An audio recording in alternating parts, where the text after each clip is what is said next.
por la inconsciencia. Y este paciente tiene que ser remitido a urgencias. La recepción de tratamiento intrahospitalario necesariamente tiene que empezar en emergencia.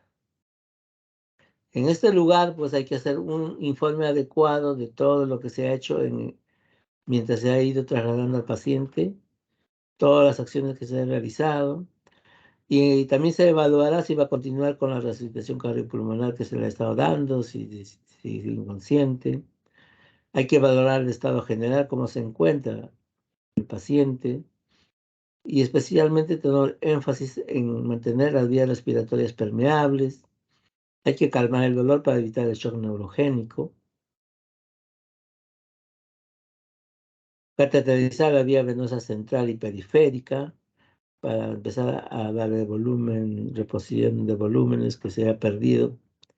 Y medir también la presión venosa central en ese momento en que se recibe al paciente. Puede ser necesario colocarle una sonda vesical. Esto sí es imprescindible para poder medir la diuresis horaria, para medir la glucosuria y poder descartar una insuficiencia renal aguda. Por ejemplo, un paciente que ha sufrido, aparte de una quemadura, un trauma severo, que tiene necrosis de músculos, puede haber una insuficiencia renal por mioglobinuria, pero también puede haber insuficiencia renal por deshidratación. Entonces, todo eso tiene que estar midiéndose la diuresis horaria con una sonda vesical. Hay que tomar muestras de sangre para ver los valores hemáticos, bioquímicos, los valores de los gases, para tener un parámetro basal de cómo está llegando y mejorar o continuar manteniendo ese nivel si está en condiciones adecuadas.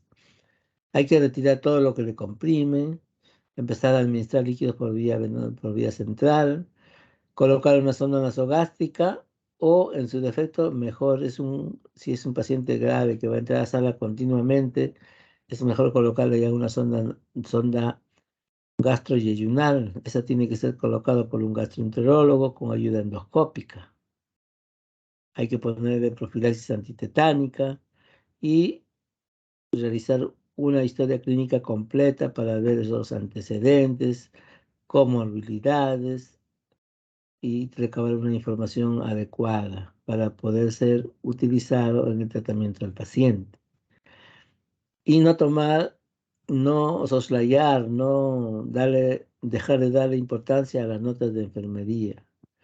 A veces los médicos estamos ocupados por el paciente no tenemos tiempo para anotar todo lo que se ha hecho, entonces a veces en esto contribuye bastante las notas de enfermería también para poder compatibilizar toda la información que sea de lo que se ha hecho. En el intrahospitalario también puede ser necesario utilizar o realizar tratamientos quirúrgicos de urgencia. ¿Cuándo y qué tratamientos de urgencia pueden hacerse? Por ejemplo, puede ser necesario hacer una traqueotomía en el caso de que haya un edema laringio y ya no se puede intubar, entonces el paciente se está asfixiando, lo que hay que hacer es pues, una traqueotomía de urgencia. También puede ser necesario hacer una esclerotomía, especialmente cuando hay quemaduras circulares en tórax, en miembros inferiores, miembros superiores. ¿Por qué? Porque las quemaduras circulares funcionan como torniquetes. Van a producir compresión. En el tórax va a disminuir la expansión torácica, por lo tanto va a disminuir la capacidad ventilatoria. Y en los miembros inferiores el edema va a entrar en un círculo vicioso, porque al formar como torniquete va a producir más edema, más dificultad de la circulación vascular y puede terminar en isquemia y por lo tanto en un síndrome compartimental. Por lo tanto hay que hacer las esclerotomías. Y las amputaciones cuando ya pues hay lesiones severas como el caso de esa mano que llegó con todo el extremo distal de los huesos del antebrazo expuestos, con el que presentaron ustedes en el caso. En esos casos ya a veces hay que hacer amputación de urgencia porque prácticamente va a ser irreparable esa extremidad y va a ser más el riesgo que el beneficio. Entonces, en esos casos es mejor hacer una amputación también de urgencia para disminuir las comorbilidades que pueden presentarse. Y también va a ser importante la reposición volumétrica. En la quemadura de segundo y tercer grado, vamos a ver la necesidad de reponer líquidos y electrolitos. Hay muchos métodos, como ustedes han podido revisar en las revistas que han presentado. Todos son buenos, sabiéndolo dominar, pero siempre con una vigilancia estricta de la diuresis horaria. Hay que ver los valores de la presión venosa central, la presión arterial, el equilibrio ácido básico, determinar la osmolaridad y sobre todo la clínica general del paciente. Hay que estar una evaluación clínica permanente. Como el paciente va a estar en cuidados intensivos, pues es un poco más estrecha la vigilancia para que se pueda hacer este balance hídrico estricto, para no sobresaturar de líquidos ni que esté en déficit de líquidos y electrolitos.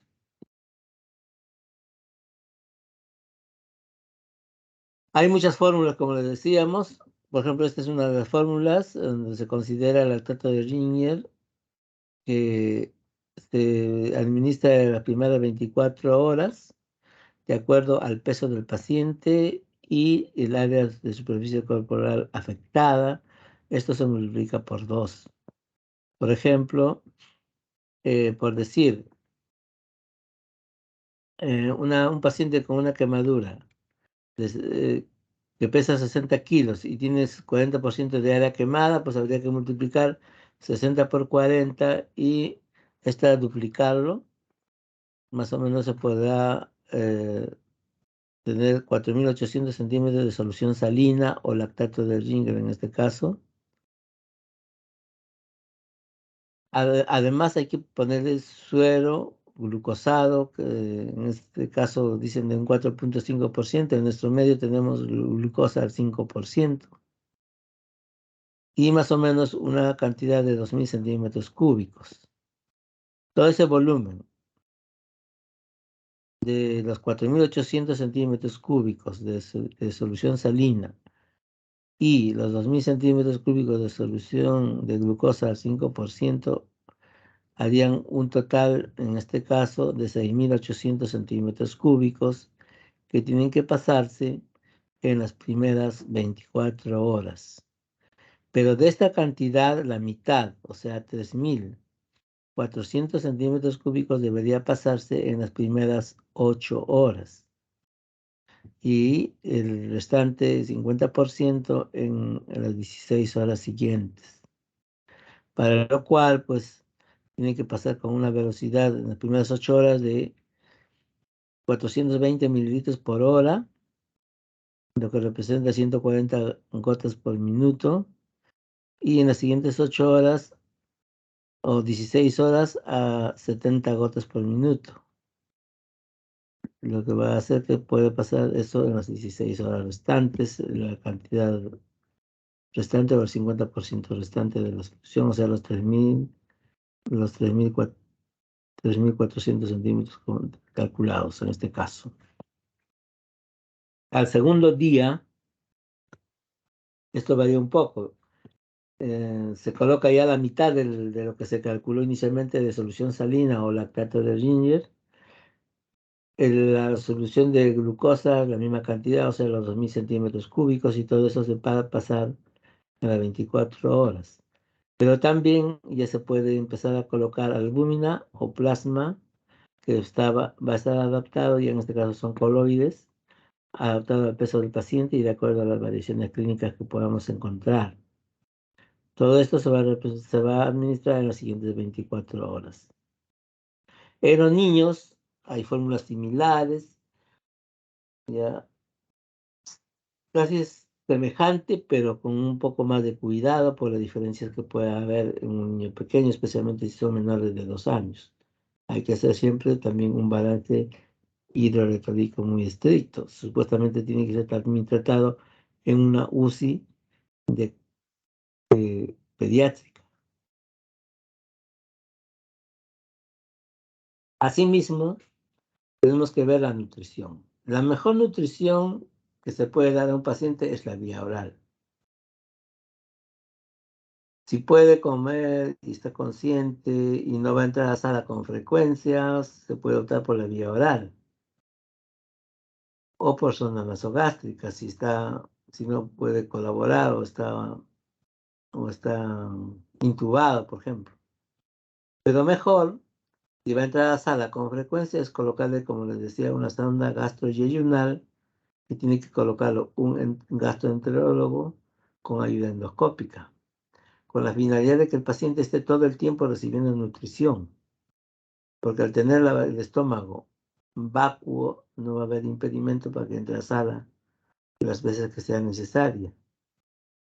De lo contrario, pues tendría que tener 6 horas antes de entrar a la sala ayunas, 6 horas después de salir de sala ayunas, entonces prácticamente se pasaría bastante tiempo sin alimentación y eso no está bien, no es adecuado para que el paciente pueda reponer todo lo que está perdiendo. El aporte nutricional tiene que ser elevado, casi 30 a 40% más de su costumbre habitual. En cuanto a las proteínas, hay que dar más o menos 2 a 3 gramos por kilo de peso por día, más de lo que consumía normalmente o de sus requerimientos calculados. Igualmente en calorías, 50 a 70 calorías más por kilo por día, mayor de lo que habitualmente debería recibir de acuerdo a su peso y a su área corporal. Igualmente, es importante ya empezar el tratamiento de la infección. Inicialmente podemos incluso ponerles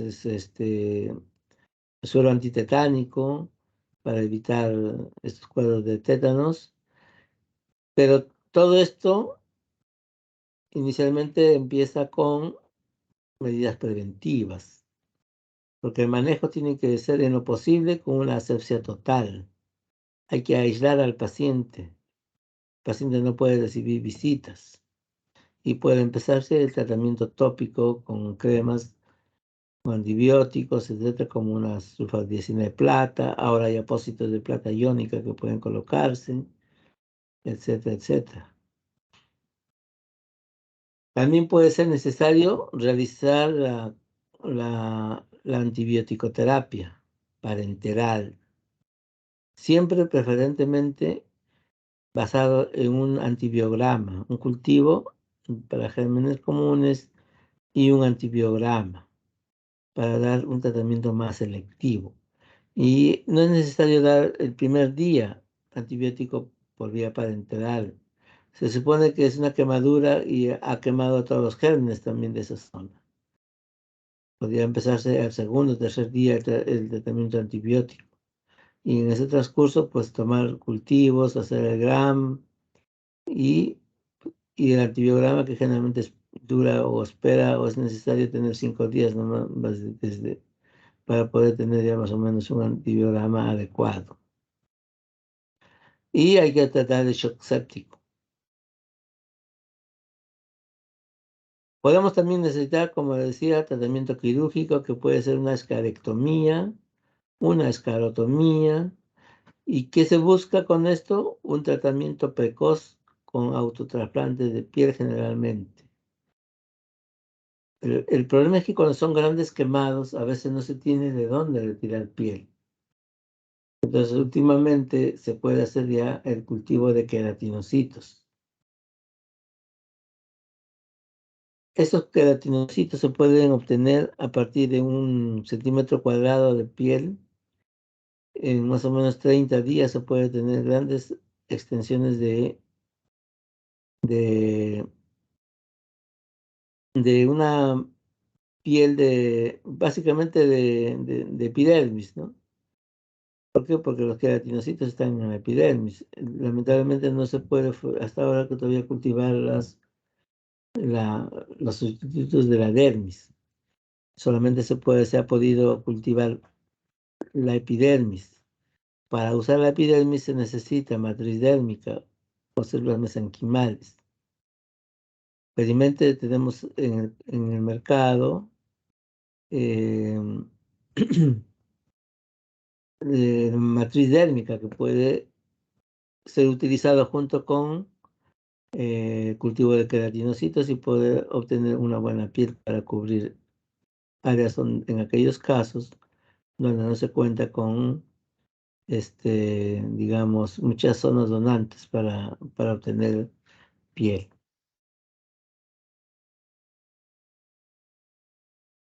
En cuanto al tratamiento tópico, cuando se trata de quemaduras de segundo grado, donde hay presencia de ampollas o flictenas, se puede tomar dos actitudes. Una es no evacuar ni retirar la piel de la ampolla, porque mal que bien todavía funciona como una barrera mecánica para evitar que los gérmenes se introduzcan. Pero si uno nota que la flictena o la ampolla ya tiene un contenido turbio, pues hay que retirarla. El otro beneficio de no evacuar la piel inmediatamente es que va a haber menos dolor del paciente, porque si ustedes evacúan y sacan esa piel, el paciente va a tener mucho más dolor porque va a ser más lábil a la temperatura ambiental. Entonces, todo eso se puede ir retirando gradualmente de acuerdo a cómo vaya evolucionando. En aquellas quemaduras de grandes extensiones, pues hay que hacer curas abiertas, especialmente con sulfadicina de plata o apósitos de plata iónica que existen en el mercado ahora. Cuando usamos sulfadicina de plata, las curaciones deberían hacerse cada 12 horas porque el efecto terapéutico de la sulfadicina de plata son 12 horas, pero para esto se necesitaría una gran logística. Pero haciéndola una vez al día, por lo menos, es suficiente. Y después, dependiendo de cómo evoluciona el paciente y la área quemada, si no hay drenaje purulento, no hay infección, podría optarse por una cura oclusiva. En este caso, podemos usar furantoína, gasas vaselinadas, apósitos de plata iónica, etcétera, para poder aislar bien la zona y curar pues con un intervalo de 4, 5 días, 6 días, dependiendo de la evolución. Y todo esto puede fijarse con vendajes de gasa y con apósitos que no sean comprimidos, que no compriman, especialmente las zonas distales. Hay que hacer la rehabilitación temprana del paciente, haciendo que se mueva lo más pronto posible. Esto tienen que tener en cuenta. Mientras más mayor sea el paciente, es necesario movilizarlo más temprano, levantarlo más temprano. ¿Cuáles son las contraindicaciones para levantar a un paciente? Primero, que no esté consciente. Segundo, el paciente debería levantarse siempre y cuando no tenga fracturas pues, en las extremidades inferiores, en la pelvis, en la columna. Todos los pacientes que no tienen esas lesiones deberían levantarse lo más pronto que sea posible para empezar una rehabilitación precoz. Y vigilar pues que el paciente se esté movilizando cada cierto tiempo, porque si no puede terminar con úlceras por presión. Entonces el asunto se puede tornar más complejo. La rehabilitación, como digo, debe ser precoz, debe empezar el primer día de la quemadura también y siendo parte de esta del tratamiento. También podemos usar apósitos biológicos cuya finalidad es ser una barrera mecánica para evitar que se metan los gérmenes en las lesiones, y también hasta cierto punto conservan la homeostasis, la homeostasis de la zona. Va a hacer que se reduzca menos, o sea, que se reduzca la pérdida de electrolitos, la pérdida de agua por evaporación. También como barrera mecánica disminuye la contaminación, y adicionalmente puede preparar la zona para un tratamiento de piel parcial completa, un injerto de piel parcial o de piel, o de piel total. Acá vemos un autotrasplante, diríamos un autotrasplante de piel parcial o un autotrasplante total, que es lo único definitivo.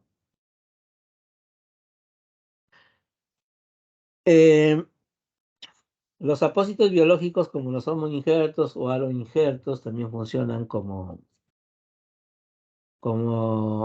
digamos, barreras mecánicas. Van a evitar que se pierdan los líquidos y electrolitos, y producen un medio homeostático más adecuado para que puedan regenerarse los tejidos. Dentro de esto tenemos, pues ya como hemos visto, los homoinjertos, o también llamados aloinjertos, que pueden proceder de un donante cadavérico o de un donante vivo. Los heteroinjertos o senoinjertos, que lo hemos visto, pueden proceder de otra especie como piel de cerdo, de tilapia o de rana. En otros casos se utiliza, nunca he visto. En nuestro medio solamente usamos piel de cerdo, que puede ser fresco o liofilizado. En la piel liofilizada, nosotros creemos que es mejor que la piel fresca. También puede usarse membrana amniótica. Y el cultivo de queratinocitos o piel sintética con matriz dérmica. Recordar siempre que el único tratamiento definitivo es el autotrasplante de piel parcial. Acá algunos esquemas, algunas imágenes de cómo se debe enfriar la piel. Recordar que mínimo 20 minutos, ideal 30 minutos, para que pueda atenuarse el efecto nocivo del calor. Igualmente, cuando se trata de quemaduras químicas, también hay que disolver un líquido con agua, con abundante agua. No se pueden poner los antídotos, no se pueden poner, por decir, una sustancia opuesta. Después hay que hacer un vendaje limpio, con material estéril de preferencia. Usar la gasa parafinada. El aspecto que deja la gasa parafinada. Escaras, hay que hacer, puede ser escarotomías o escarectomías también. No hemos visto esto, que no es adecuado. Si no se va a cubrir con un apósito biológico, mejor. Si está en estas condiciones, una escara, como vemos, no hay áreas de infección, no hay áreas flogósicas, está limpio, no hay apuro en retirarlo. Solamente hay apuro cuando uno ve que hay infección, que hay drenaje purulento, etc.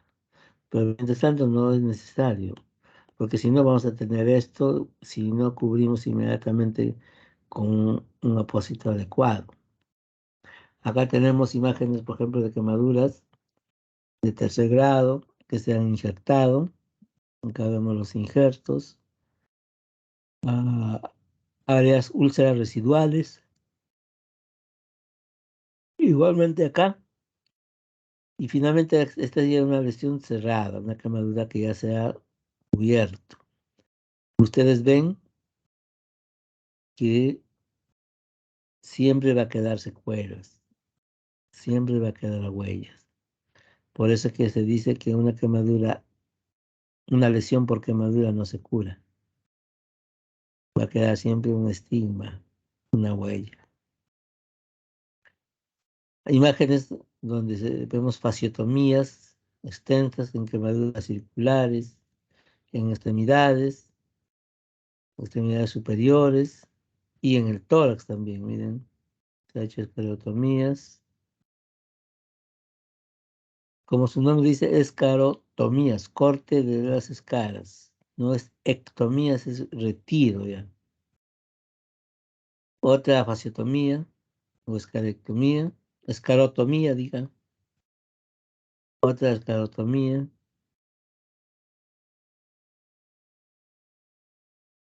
otra escarotomía y las secuelas. Secuelas cicatriciales, otra secuela cicatricial. Y podemos ver, pues, como secuelas vamos a encontrar estas lesiones, por ejemplo, cicatrices retráctiles. Esta foto lo tomamos cuando todavía el Seguro Social era el Instituto Peruano de Seguridad Social, IPSS. O sea, se tomó antes del 92. Bueno, y acá vemos pues una cicatriz retráctil que impide hacer la apertura del primer espacio interdigital. Acá hay una cicatriz retráctil en la muñeca y aparte del aspecto estético, ¿no? Otra secuela de quemadura, miren la cicatriz. Esta es una paciente que no podía extender adecuadamente el miembro superior. Ustedes saben que las damas tienen cierta elasticidad mayor que los varones. Entonces, la extensión de un varón normalmente es de 180 grados. Las damas generalmente extienden hasta 190, 200 grados. Entonces se ve casi como una curva hacia afuera. Ella no podía llegar ni a los 180 grados.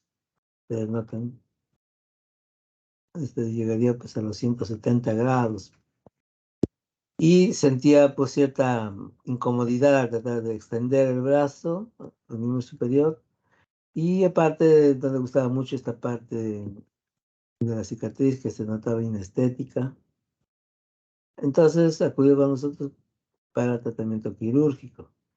Básicamente le ofrecimos mejorar esta zona de la retracción y de repente adicionalmente podríamos hacer algo por la cicatriz. Entonces se le colocó un espesor tisular. En este momento ya tiene 200 centímetros cúbicos. Y se ha hecho el retiro y más o menos ha quedado, como ustedes notan, una foto más reciente. Miren, ya, claro que no se solucionó todo, pero sí se mejoró mucho. Otra paciente con una secuela de quemadura en el cuello, como ustedes notan. Miren cómo le retrae todo hasta la cara. Y en este caso se optó por tratar de solucionar con colgajos previamente expandidos. En este caso, se colocaron expansores en estas zonas de piel sana para luego, una vez extendida, retirar esta cicatriz y avanzar estos con un colgajo hacia la parte central para reemplazar y cubrir esta área cruenta. Reemplazar la cicatriz y cubrir el área cruenta. Otra vista lateral. Y a otro paciente, también con una secuela similar, pero con más hipertrofia de la cicatriz, ya casi queloide, se le ha colocado expansores tisulares para mejorar esta zona. Otra paciente que venía con una quemadura en el cuello y en el tórax anterior. Eh, Esta quemadura le impedía un poco flexionar la cabeza hacia la izquierda y en esta parte estaba haciendo que la mama empezara a ascender. Esta quemadura se produjo ella cuando era muy pequeña. Entonces optamos por colocarle un espasor tisular. Dos expansores lo colocamos en sí, uno en la parte del tórax y otro en la zona del hombro. Lamentablemente esta zona del hombro se perdió por la movilidad que hacía el paciente, etcétera. Entonces se tuvo que se expuso el implante o este expansor y se tuvo que retirar para no producir más problemas. Solamente se quedó con este expansor en buenas condiciones, se fue aumentando de volumen. Como ustedes notan, ya se obtuvo 300. Miren cómo está el aspecto de la cicatriz, no se olviden. Y acá se ha retirado la cicatriz y se ha hecho la plastía. Como ustedes ven, acá ha mejorado sustancialmente, claro que no en un 100%. Asimismo, la mama ya no está tan tirada hacia arriba, incluso está un poco más abajo que el normal, que el lado derecho. Entonces, de esa forma se puede solucionar mejor el problema. Y acá todavía hay muchos casos por hacer todavía, acá por ejemplo. Esta es otra paciente que se había quemado de muy pequeña, una quemadura en todo el tórax. La paciente creció algo, pero quedó con una cicatriz circular entre el abdomen. Este es el ombligo, ¿no? En el ombligo, entre el abdomen y el tórax. Como ustedes ven, esta paciente en este momento tendría pues más o menos unos 45, 48 años. Y vino a nosotros porque no podía o tenía dificultad para respirar, dice, se cansaba muy frecuentemente, no podía respirar profundamente porque esta cicatriz lo impedía. Y optamos por colocarle expansores tisulares, acá ven ustedes expansores tisulares, grandes en el abdomen donde había buena piel. Y después de una expansión se hizo el retiro de la cicatriz. Acá están viendo cómo es la quemadura circular. Y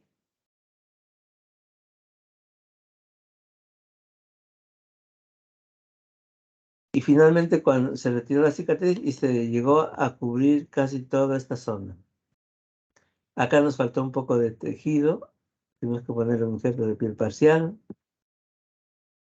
Pero después esta señora había tenido 2 hijos. No había podido darle lactar porque no tenía mamas, se había comprometido con la quemadura, pero también tenía cierta incomodidad, dificultad o problemas cuando iba a la playa, dice ella, que no tenía, ¿cómo se llama?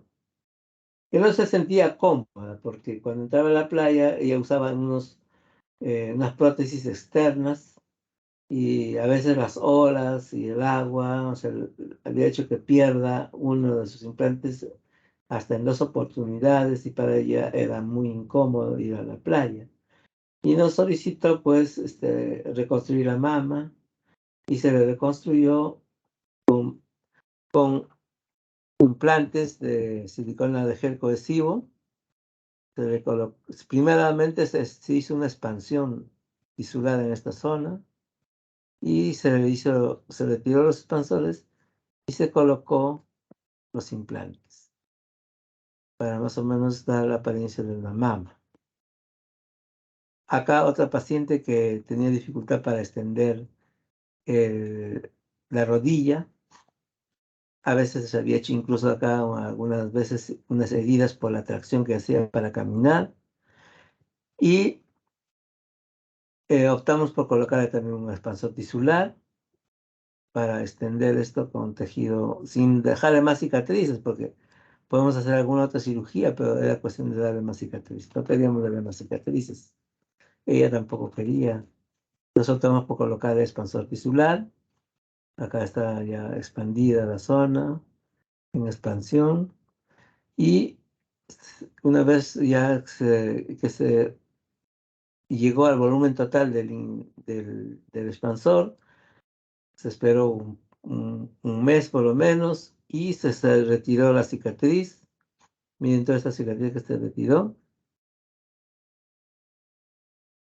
Estos son los colgajos que se obtuvieron al expandir. Se ha hecho unas incisiones para hacer más extensiva, que pueda extenderse más la piel, porque esta es como una limitante, esta cápsula que se forma encima del expansor, y se llegó a cubrir de esta manera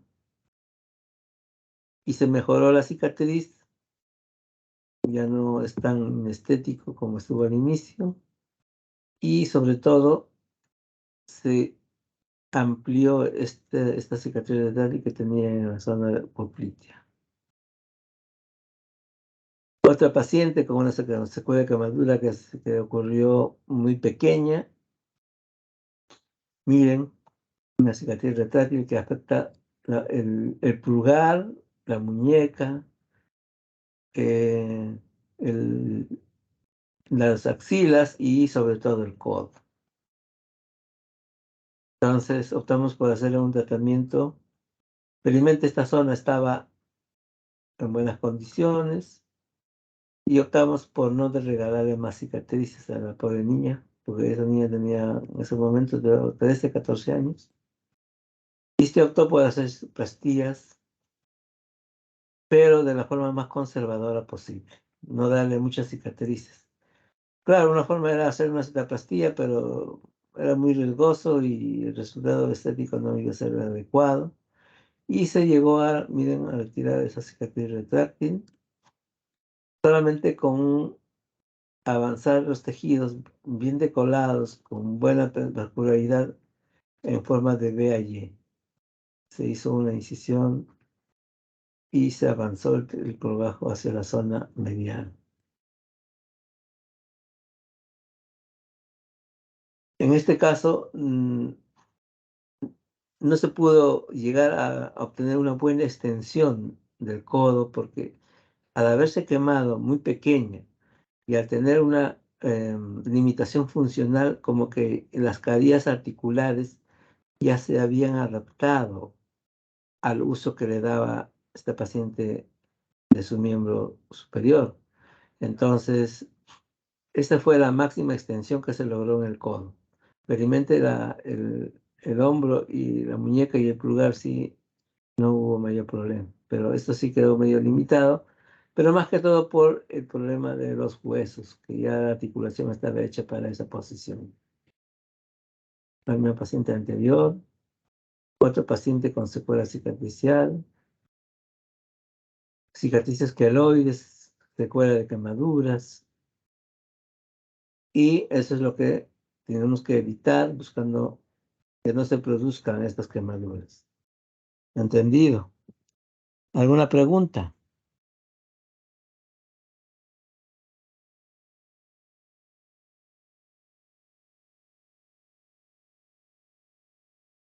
Doctor, una consulta. Sí. En los pacientes que han sido quemados por ácido, que se ha visto, ¿no? En mujeres que son agredidas, ¿no? Mayormente para, como venganza, así para desfigurarles el rostro, mm, se considera grado 3. Y entonces en ellas, No, ¿cuál sería el procedimiento? bueno, son quemaduras de tercer grado y son graves. Continúa. ¿Cuál sería el procedimiento en ellas el más adecuado? Depende del momento, pues.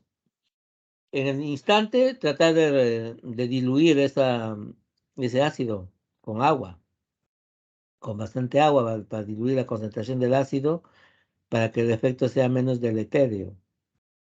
Y después, dependiendo, pues, si es una quemadura que típicamente va a ser de tercer grado, habría que hacer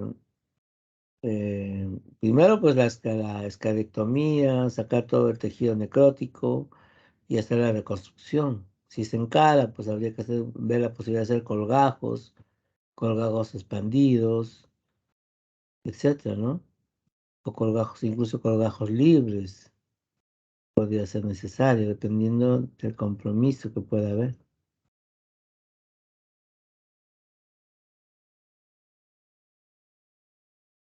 ¿Alguna otra pregunta?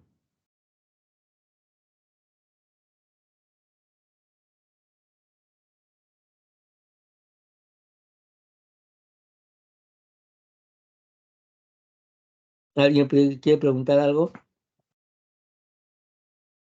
¿Hasta a qué hora tienen clases todavía ustedes?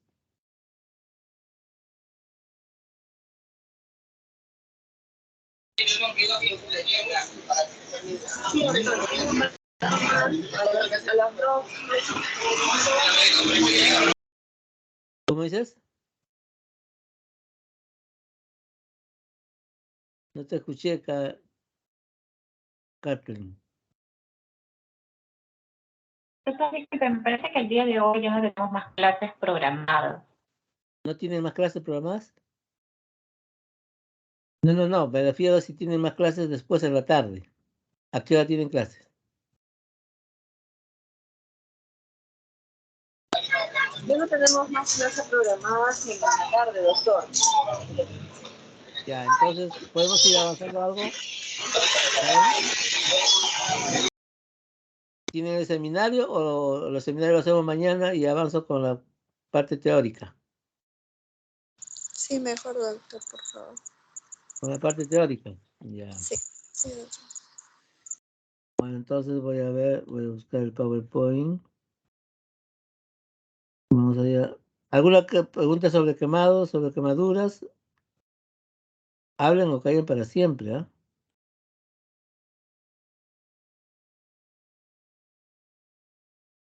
¿Mm?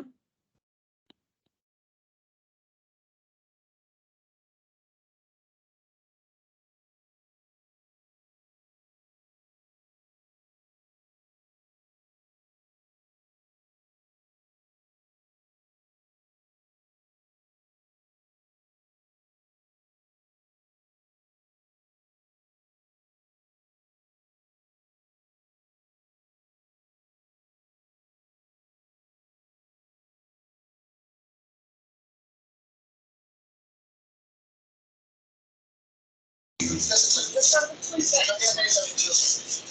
escucho. Sí, doctor, las compañías me están diciendo si nos puede dar una hora para el almuerzo. ¿Una hora para empezar? Sí, doctor, me parece que todavía está más de Jacqueline, porque quería Está bien, terminamos en una hora, a las 2 podemos ir a almorzar. para poder. No te escucho bien. En una hora podemos ir a almorzar, pues. O sea, que podemos tener un break para almorzar y luego de eso regresar para la clase. No, ya en la tarde tengo otra actividad. A partir de las 2 tengo otra actividad. Más bien terminamos de una vez esto y se van a almorzar con tranquilidad.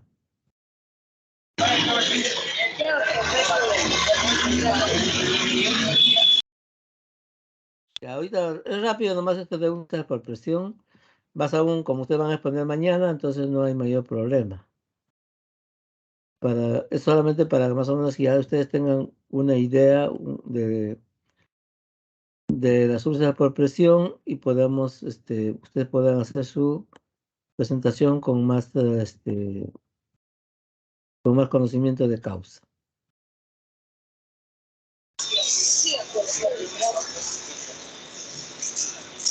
Bueno, entonces, las úlceras de presión, no todas las úlceras de presión van a ser necesariamente van a requerir tratamiento quirúrgico. No todas, solamente las que se supone deben ir bien.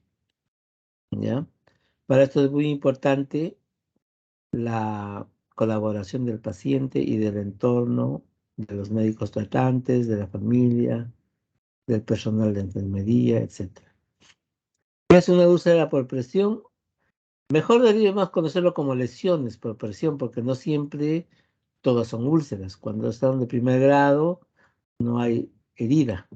Entonces, ¿qué es una úlcera? Es una solución de continuidad en la piel o tejidos más profundos que puedan presentarse por efecto de la presión permanente por largo tiempo. ¿Cómo se producen estas úlceras por presión? Pues por el efecto que tiene el peso, o sea, por el efecto de la gravedad en general, ¿no? Y la gravedad hace que el cuerpo tenga un peso que va a estar, digamos, sobre una superficie algo dura y especialmente en aquellas zonas donde hay prominencias óseas que son Los huesos son, como ustedes saben, unos elementos de gran dureza y con un tejido pobre va a producir una especie de sándwich entre el peso del cuerpo, y más aún representado por la presencia del hueso y la superficie de la cama, el colchón, etc. Entonces, estos tejidos están entre el hueso y la cama. Estos tejidos van a sufrir isquemia, una isquemia prolongada. Esta isquemia prolongada va a producir necrosis y la necrosis se va a tornar en una escara y al final va a terminar en una úlcera. Más o menos en condiciones normales, la piel y el tejido se nutren adecuadamente con una buena perfusión capilar, una perfusión vascular, pero cuando hay presión, todo esto se altera, no hay circulación, hay isquemia y va a terminar en una necrosis de la zona donde está apoyándose permanentemente. Entonces, esta isquemia va a tener efectos en la oxigenación y nutrición de la zona sometida a presión.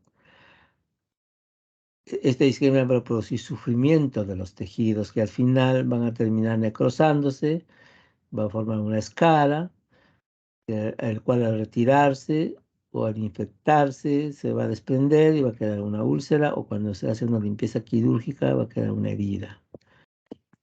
Esta ulceración puede producir destrucción de músculos, de vasos, nervios e incluso puede llegar hasta el plano óseo y más aún más allá, si es que no se toma la medida del caso.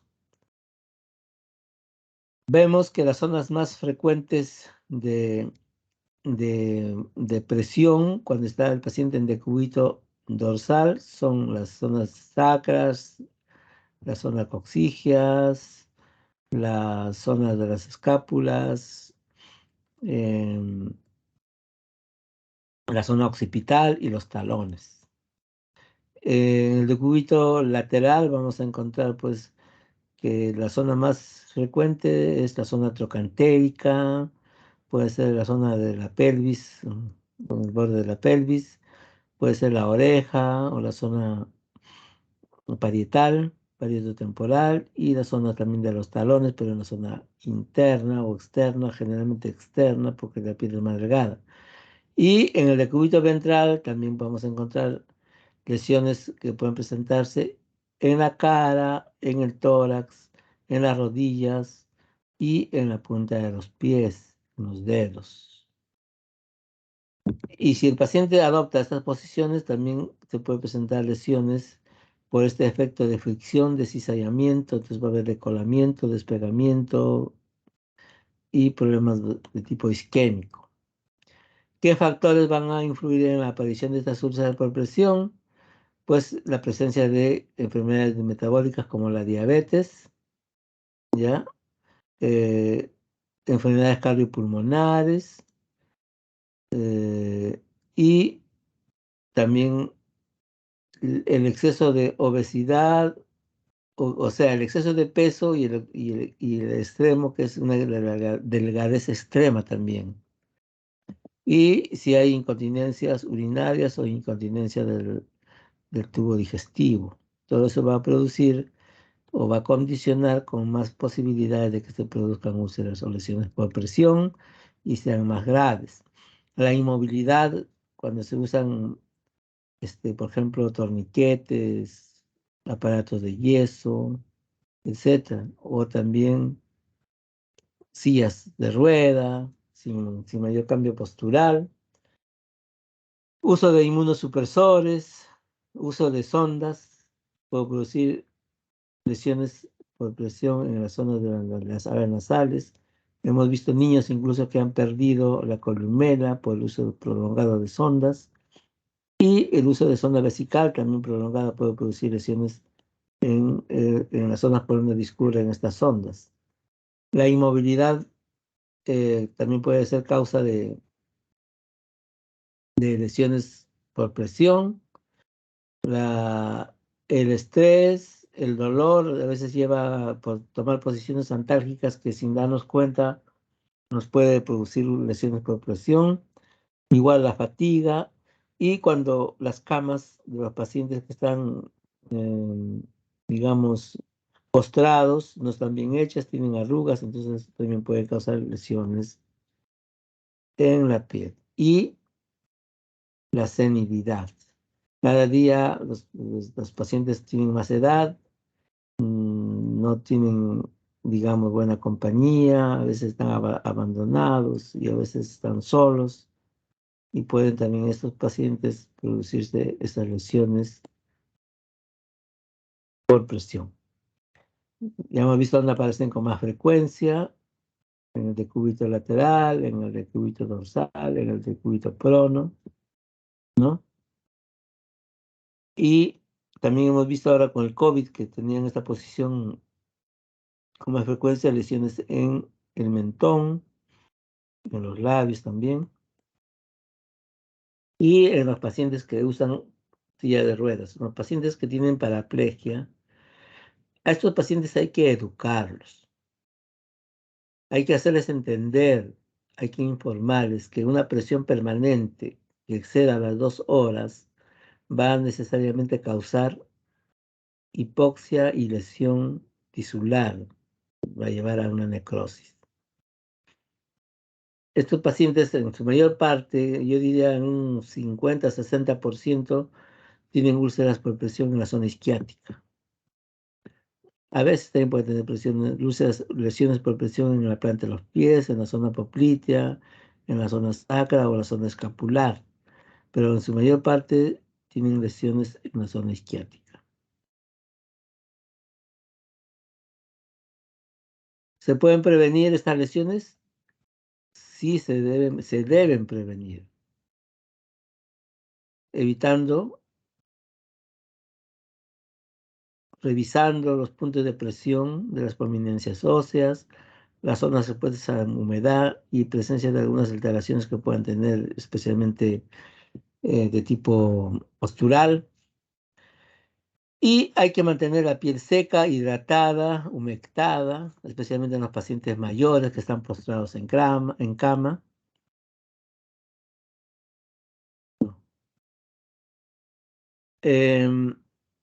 Y lo más importante, lo que siempre ocurre es que hay fallas en cuanto a los manejos de la presión.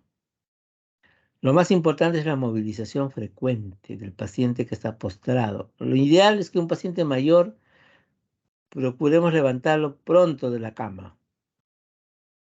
Y si no se puede hacer, pues hay que movilizarlo constantemente en la cama. Los cambios posturales en un hospital deben darse por lo menos cada hora. Y hay que proteger esas zonas con algunos aditamentos que no van a ser la solución, pero sí van a ayudar, especialmente las superficies especiales de apoyo. Hay que comprometer a la familia y hay que comprometer al mismo paciente si está lúcido para que pueda colaborar en los cambios posturales.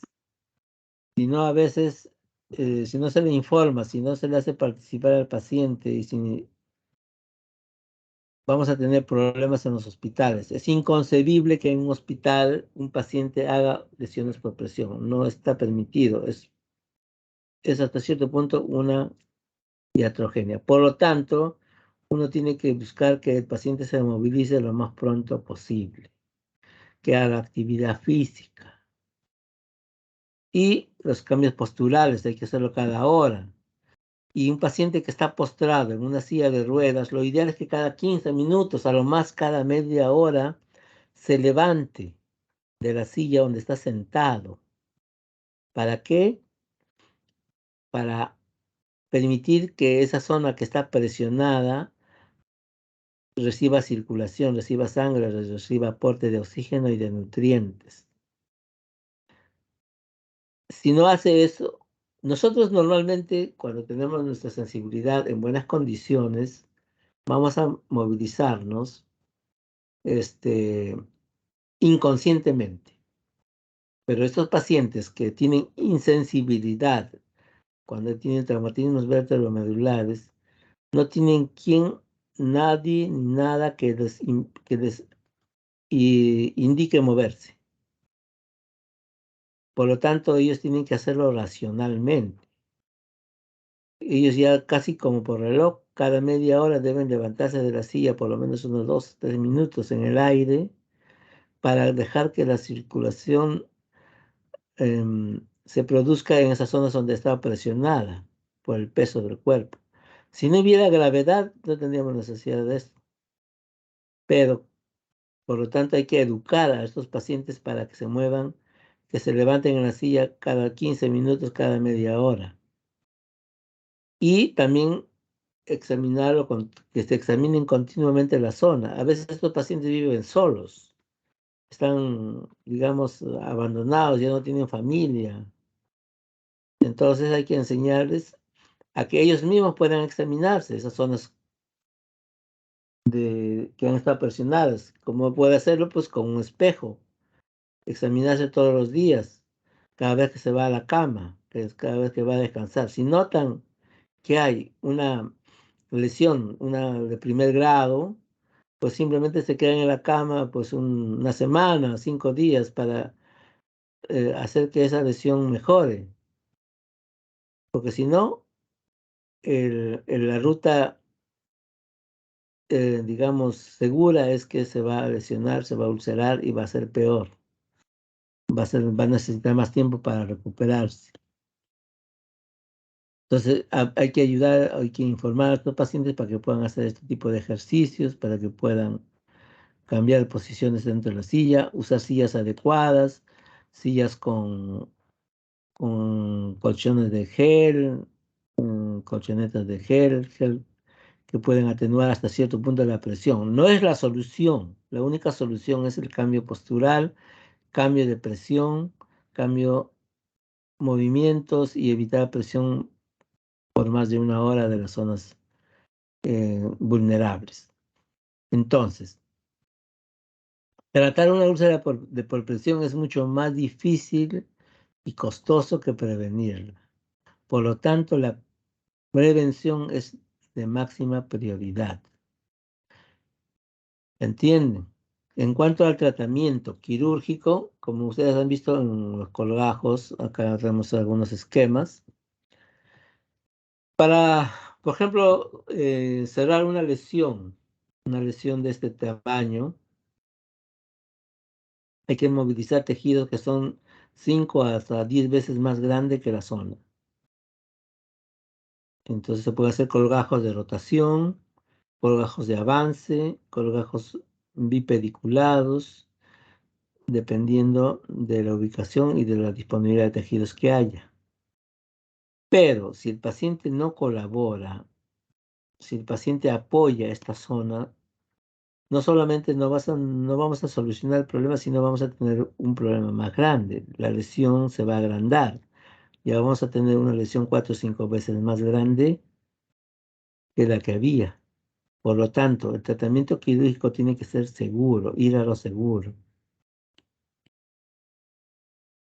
En una úlcera isquiática puede usarse este tipo de colgajos, diferentes formas y tipos de colgajos.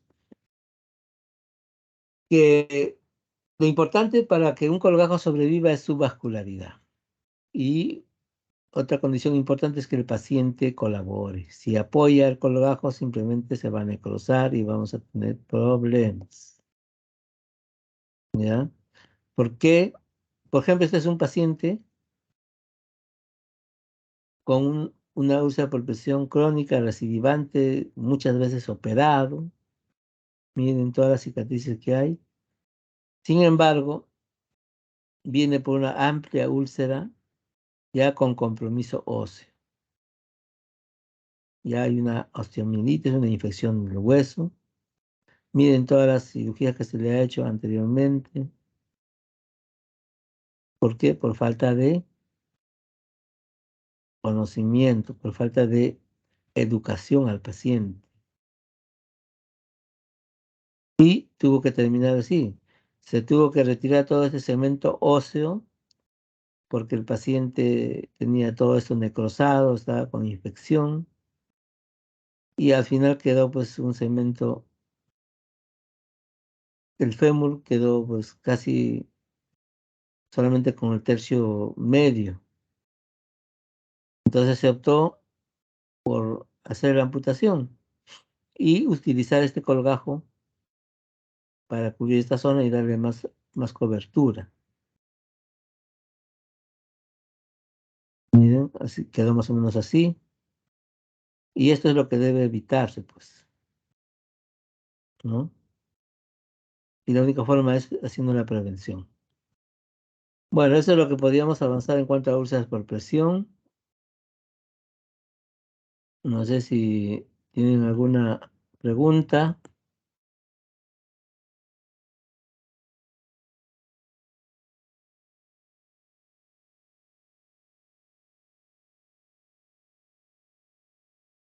Kathleen, ¿alguna pregunta?